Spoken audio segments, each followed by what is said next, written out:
বাইকটাকে আমার মতো করে একটু ছায়া বিস্তৃত নিচে রেখে তাকে আরাম দিচ্ছি। আচ্ছা,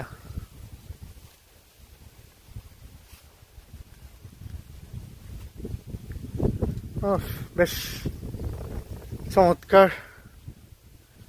একটা জায়গা প্লেস পেয়েছি আজকে খুঁজে।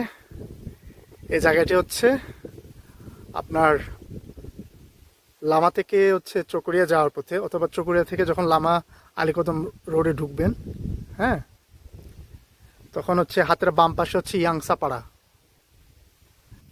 ওফ,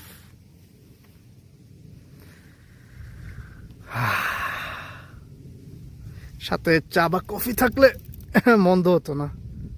শীতে ইনশাল্লাহ বেশ ভালো জমবে এই বাঁশের বেঞ্চিতে।